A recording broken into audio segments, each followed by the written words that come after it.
I was interested in an inexpensive folding bike, and I kept seeing the Schwinn loop online.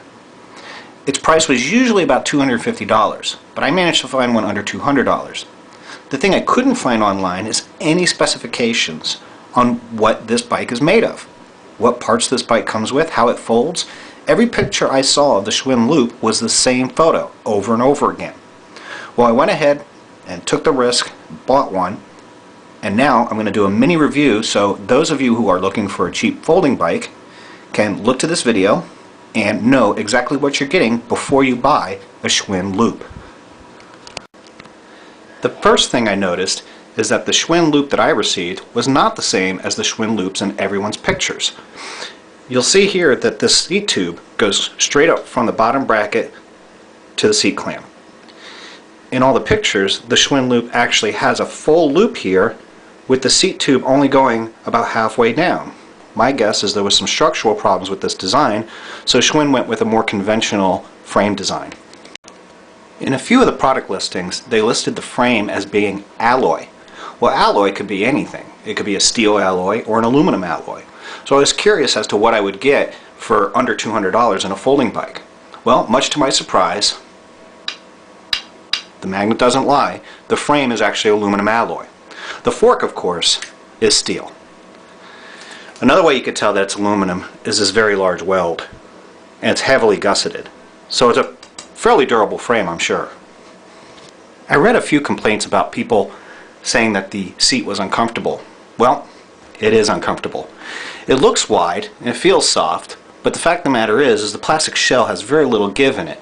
I'd actually take my road bike seat any day over this seat, and it's probably going to be the first things to go is to replace this seat with a lighter weight road bike racing seat that's thinner and has a shell that actually has some flex to it. The seat post that comes with the loop is a whole 550 millimeters long. That's huge. There aren't any other seat posts on the market that are that long. Unfortunately, it's made of steel and it's heavy. And up here you have one of the cheaper seat clamp type of mechanisms instead of your usual seat pillar with the integrated clamp. Unfortunately, if you were to replace this unit with a better quality unit, a lighter weight unit, the longest you're going to be able to find is 440 millimeters. Now if you're short enough to accommodate that, that's fine. But for taller users, you're going to lose 100 millimeters there if you want a lighter, better seat post. The handlebar and stem are a unique one-piece design. But it's also unique in that it attributes to the foldability of the bicycle. Simply release the quick release and your whole handlebar stem assembly folds down. Unfortunately, this piece too is made of steel and it's very heavy. I believe there are other bikes out on the market that use an aluminum assembly like this. I'm on the lookout for that. The cranks of the Schwinn loop are 3-piece, but they're very low end. The bottom bracket is a boron steel spindle with steel cups. And although the crank is aluminum, it's not exactly the lightest crank. And the chainring is steel. Don't let this little spider fool you. It's just a plastic cover. The chainring protector is nice. It keeps your pants from getting grease on them. But this is going to be one other part that I'm going to replace on this unit. Fortunately, it's a standard part, so basically any bottom bracket and 3-piece crank set is going to fit on this bike, and it's going to save me a lot of weight.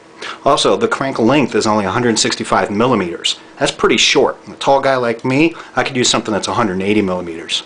The loop has a fairly standard pedal on the left side, but the one on the right side here folds. This makes it fit into the bag easier. Fortunately, folding pedals is not uncommon. I've already got on order a pair of MKS aluminum folding pedals with a chromoly spindle, a lot stronger, a lot lighter, and both left and right pedals fold, so that's going to make the bike even more portable for me. The rear derailleur and rear cassette on the loop are Shimano's lowest end components, but at least they're Shimano, and they seem to work well. And getting an upgrade on this isn't going to save me a lot of weight, so I'm going to hold off on doing anything with these parts. They work well, they're fairly sturdy, and I like this derailleur protector here. Really prevents anything from damaging the derailleur, so this isn't too bad. This is kind of a keeper. At first glance, the cantilevers on the loop don't look too bad, but they're cheap, no-name cantilevers, and they're steel. They work for now, so I'm going to keep them for a while, but this is going to add weight, and certainly the performance isn't as good as it could be. The wheels on the loop are fairly unique. It's a 24-spoke design, but instead of having 24 spokes around, you can see that they double up the spokes side by side in sets of 4. Seems to work. It's fairly lightweight, probably will flat spot easily. One thing that surprised me, these hubs look like your typical aluminum high flange hubs. They're steel. And also truing these wheels are going to be a pain because the spokes are so close together side by side that you can't put a spoke wrench on and turn it around to tighten and loosen spokes.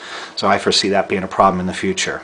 But all in all, they function properly, so I'm not going to replace what's not broken here. You also see the tires on the loop are a nice street tire. Nice and smooth, good traction on those. So those are a nice keeper. The fenders on the loop are pretty nice. They're made of plastic, so they're not going to dent, they're not going to rust. The fender braces might rust, but we'll cross that bridge when we get to it. I like how the rack is integrated into the rear frame of the loop.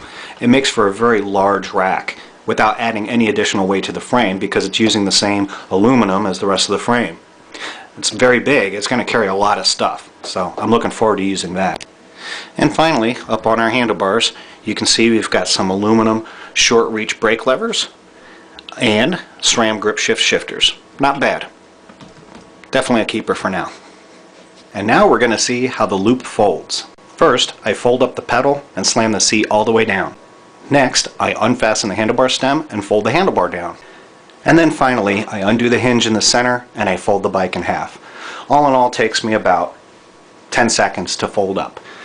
Now the hard part is actually getting into the bag that comes with the bike. Not much good I can say about the Loop's bag. It is cheap. It's thin nylon, single stitched. The handles and straps feel like they can rip at any moment, and it's really hard to get the bike in there. It's a tight fit.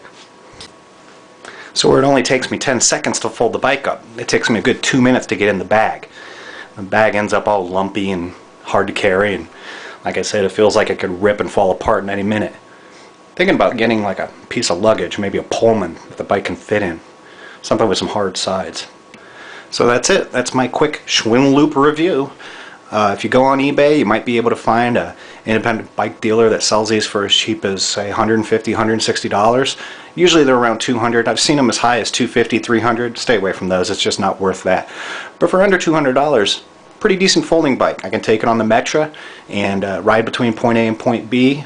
I think it's a pretty good investment. And along the lines, I'll slowly upgrade parts here and there to shave some of the pounds off of it, and might end up with a bike that's fairly lightweight and a joy to ride.